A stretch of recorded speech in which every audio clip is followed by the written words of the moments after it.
Good morning. सुबह के 1:30 बज रहे हैं और मैं यहाँ पे उठ गई हूँ। मैंने सोचा कि पहले सुबह के काम निपटा लेती हूँ, जैसे कि बेड बनाना, पानी पीना, ब्रश करना, वॉशरूम जाना, झाड़ू लगाना, ताकि रूम क्लीन हो जाए। उसके बाद फिर पढ़ने बैठूँ, क्योंकि अगर रूम क्लीन नहीं होता है ना तो बहुत सफोकेशन सी होती है। आज बहुत सारे काम हैं, जैसे कि लाइब्रेरी जाना है। लाइब्रेरी में लॉकर में कुछ कॉपी बुक रखा हुआ है, उसे लेके आना है। आज से मेरा ट्यूशन भी शुरू हो रहा है, बच्चे भी आ रहे हैं। शायद आज एक ही बच्चा आएगा पढ़ने। तो पहले सुबह सुबह ये सारे काम निपटा के, खाना बना के, फिर पूरा दिन बचेगा तो जिसमें पढ़ाई सारा करूँगी। और उसके बाद शाम को लाइब्रेरी जाऊँगी और फिर बच्चों को पढ़ाऊँगी। यही सोचा है, देखती हूँ कितना हो पाता है कितना नहीं, बट पूरी कोशिश करूँगी आज का टारगेट कंप्लीट करने का। अकेले रहना भी अपने आप में एक बड़ा टास्क है। हर दिन हर सुबह आपको अकेले उठना पड़ता है, अकेले सारे काम निपटाने के बाद अकेले खाना खाना भी पड़ता है। खाना खाते वक्त लगता है कि यार कोई तो हो कंपनी देने के लिए, या कोई तो हो कुछ शेयर करने के लिए, बट ठीक है, कोई बात नहीं।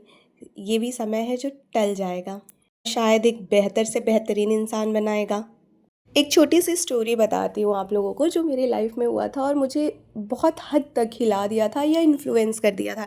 एक्चुअली मैं 2019 या 2020 की बात है। मैं नोएडा में रहती थी और मैं सारे कजिन के साथ, दीदी और दो और बहनों के साथ मॉल गई थी, DLF मॉल। रात के 10:30 बज गए, हम लोग खा पी के वॉशरूम की तरफ बढ़े। तब तक 11:30 हो चुका था और वॉशरूम से निकलने के बाद मैंने सामने देखा, सारी लाइटें ऑलमोस्ट ऊपर वाली ऑफ हो चुकी थी, वो जो फूड कोर्ट होता है। मैं जैसे ही निकली मैंने देखा कि एक लड़का गार्ड के कपड़े में बैठा हुआ है और पढ़ाई कर रहा है एक छोटी सी लाइट के नीचे। मुझे उस दिन लगा, यार हम तो कभी कभी पूरा पूरा दिन ऐसे ही बिता देते हैं खाने पीने और शॉपिंग करने में। और बहुत अंदर से गिल्ट सा महसूस हुआ कि कोई दिन भर काम करके, गार्डिंग का काम करके, और फिर रात को जो 1 घंटे 2 घंटे या 3 घंटे बच रहा है यहाँ पे पढ़ाई कर रहा है।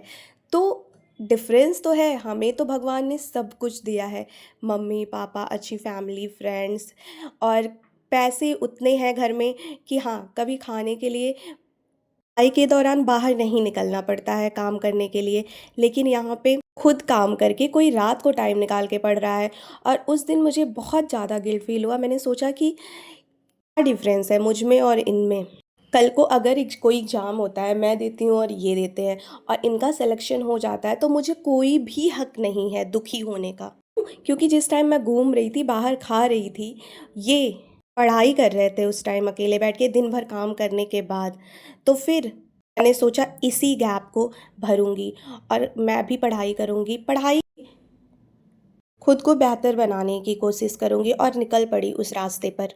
भी मैं काफ़ी ब्लेस्ड हूँ, मेरे पास एक पूरा सपोर्ट सिस्टम है। मुझे दो रोटी के लिए सोचना नहीं पड़ता है। तो हम क्यों ना उनसे बेहतर करके दिखाएं, जो मेहनत करके रोटी भी कमा रहे हैं और पढ़ाई भी कर रहे हैं। आज मैंने सोचा राजमा चावल बनाऊं, फिर बच्चे को पढ़ाया और खाना खाया। Thank you.